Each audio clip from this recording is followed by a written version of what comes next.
चले आगे बढ़ेंगे खबरों में, जहां 24 अक्टूबर को बीजेपी विधायक दल की बैठक होगी और 25 अक्टूबर को विधायकों की तरफ से शपथ ग्रहण करने के बाद विधानसभा अध्यक्ष का चुनाव होगा। वहीं कृषि और किसान कल्याण मंत्री श्याम सिंह राणा ने बताया कि किसानों की आय बढ़ाना उनकी प्राथमिकता होगी। उन्होंने ये भी बताया कि किसानों को बीज और खाद की कमी न रहे, इस पर ध्यान दिया जाएगा। साथ ही बताया कि हरियाणा में एग्रीकल्चर कॉलेज भी खोले जाएंगे, जिसको लेकर एग्रीकल्चर यूनिवर्सिटी के वाइस चांसलर से हुई बैठक में किन मुद्दों पर चर्चा हुई और मंत्री जी ने किसानों को क्या नसीहत दी, इस बारे में हरियाणा के कृषि और किसान कल्याण मंत्री श्याम सिंह राणा से खास बातचीत की हमारे एसोसिएट एडिटर अनिल कुमार ने।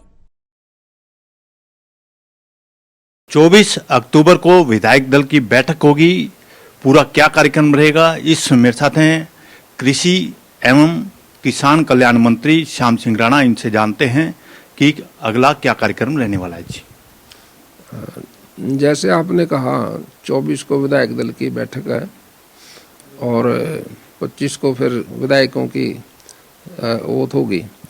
उसके बाद फिर स्पीकर का चुनाव हो जाएगा। और आज पार्टी कार्यालय अपने सेक्रेटरीएट जाएंगे और अपना जो बीज और खाद की जो किसानों को ज़रूरत है उसकी फैले निकलवाएंगे आज। राणा जी, आपने कृषि मंत्रालय संभाला है, तो अब आपकी क्या प्राथमिकता रहेंगी, क्योंकि कृषि के क्षेत्र में काम करने के लिए काफ़ी है। देखिए, ये किसानों की जो ज़रूरत है उनको ध्यान रखना होगा। इस टाइम सबसे ज़्यादा ज़रूरी जो है बीज है गेहूँ का, क्योंकि धान की कटाई होगी तकरीबन थोड़ी बहुत ही अभी जो 5-7% है वो हो जाएगी। अब गेहूँ बोना है किसानों ने, उसके लिए डीएपी खाद की ज़रूरत है वो, और साथ में सीड गेहूँ का बीज, ये सबसे पहले इस पे ध्यान दिया जाएगा, किसी को दिक्कत ना आए। अभी तो यही रहेगा क्योंकि सीजन है ना बुआई का। राणा साहब, पराली को लेकर बार बार सवाल उठते रहे हैं, किसान पराली जलाते हैं और दिल्ली सरकार भी कहती है कि प्रदूषण हरियाणा की वजह से फैल रहा है जो पराली जलती है। इसके लिए आपने अधिकारी को क्या दिशा निर्देश दिए हैं? देखिए, प्रदूषण जो है सीजन है पराली का, धान का, इसमें धान उठाते हैं, पराली वेस्टेज है। उसके लिए सरकार ने पहले से भी इंतजाम कर रखा है। पैकिंग करते हैं मशीन के माध्यम से, फैक्ट्री में उसको ले जाके सेल भी करते हैं।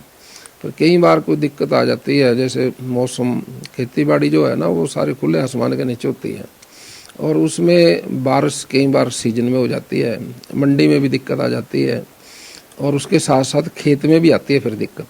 खेत गिल्ला हो जाता है, कई बार पैकिंग भी नहीं हो पाती पराली की, और फिर वो बोने की बड़ी जल्दी होती है किसान को। उसमें फिर वो कहीं ना कहीं जो उसने काम नहीं करना होता है वो भी कर बैठता है वो मजबूरी में, लेकिन मजबूरी में किया काम कभी अच्छा नहीं होता। पराली को तो पहले से हमारे बहुत पहले से खेती होती आई है और हम पराली को खेत में खपाते हैं ज़्यादा, और उससे खेत फर्टाइल भी हो जाता है। लेकिन थोड़ा सा उसमें खेत की जो खर्चा आता है बोने का वो ज़्यादा आ जाता है, लेकिन फिर भी उससे हमारे को फ़ायदा मिलता है। मैंने भी खुद इस पे अनुभव किया, हम भी खेती करते हैं। अपने खेत हैं दो तरह के, एक तो मतलब जो कहते हैं ना मगरा, जो नरम होता है मिट्टी उसकी, उसमें जल्दी कप जाती है, और जो है करड़ा खेत उसमें थोड़ा दिक्कत आती है। लेकिन पराली से हमारे को अगर हम खेत में खपा लें उसको, उससे हर साल अगर ये ही सिस्टम अपनाते चले जाएं तो खेत बहुत ताकतवर हो जाता है, फर्टाइल हो जाता है हमारा खेत, उसमें आमदन ज़्यादा भी होने शुरू हो जाती है। लेकिन हर बार अगर हम पराली को खेत से अलग करके रखें, खेत की जो गुणवत्ता है वो कम हो जाती है। मैं समझता हूँ भी किसान भाइयों से भी खेत को में ही खपाने का कुछ प्रयास करें, जिससे खेत ताकतवर होगा और आने वाले टाइम में उसकी आमदन भी बढ़ेगी खेत की। अगर हम ऐसा नहीं कर पाते, पैकिंग करते हैं, उसमें एक तो मशीन वाला और फिर वो लोड भी करना पड़ेगा। फैक्ट्री में कई बार डिमांड कम भी है, कई बार ज़्यादा भी है। फैक्ट्रियों को अगर उसका अच्छा रेट मिल जाए फिर किसान उसको जल्दी कर जाता है। कई बार रेट में उसको अगर महसूस करे भी इतनी मेहनत करने के बाद कम पैसा मिला मेरे को, तो उसमें उसका इंटरेस्ट भी कम हो जाता है। राणा जी, वाइस चांसलर के साथ आपकी बैठक हुई है, बैठक में आपने क्या दिशा निर्देश दिए हैं और किन बातों पर चर्चा हुई है? देखिए, एग्रीकल्चर यूनिवर्सिटी है ये सीड की क्वालिटी पैदा करते हैं। मैंने उनसे यही बात की जानकारी ली, भाई आप जो किसानों के हित में जो सीड नए नए बीज लेके आते हो, बढ़ाते हो कोई अनुभव से, प्रैक्टिस से, तो उनमें से ऐसे कितनी तरह की क्वालिटी हैं। अभी बात हुई थी 40 तरह के बीज उन्होंने डेवलप किए और उनको ट्रायल पे किसानों के हित में कौन से हैं वो साथ साथ कर रहे हैं। आगे कॉलेज बनाएंगे हम इसके एग्रीकल्चर के, कहीं कहीं हरियाणा में चर्चा चली है, अभी उसके बारे में डिस्कस हो गई। एग्रीकल्चर कॉलेज जहां मैक्सिमम जो एग्रीकल्चर का काम है उसमें ज़्यादा विकसित हो सके और बेरोजगारी दूर हो सके, इससे ये ऐसा प्रयास कर रहे हैं।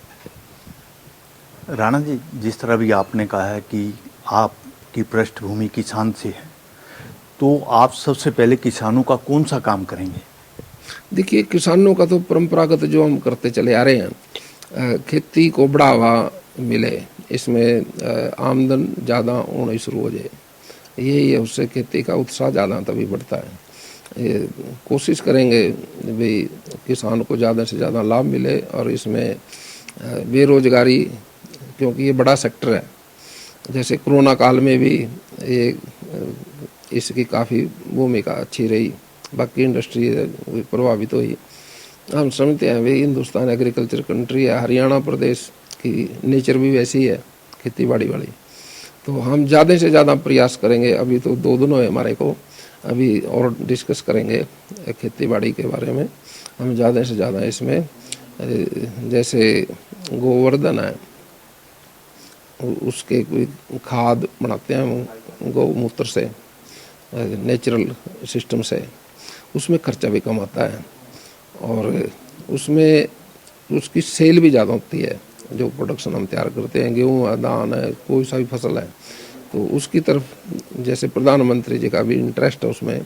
हमारे गुरुकुल कुरुक्षेत्र के आचार्य देवव्रत जी गवर्नर हैं, उनके साथ मैंने 6-7 साल काम किया गुरुकुल कुरुक्षेत्र में। वहाँ की कुछ समस्याएं थी, वो हमने दोनों ने मिलकर दूर भी करी हैं और उनको भी इस बात की जानकारी है। वो भाई एग्रीकल्चर से जुड़ा है श्याम सिंह राणा, हमारे साथ बेहतर काम किया पहले और आगे भी बेहतर होगा।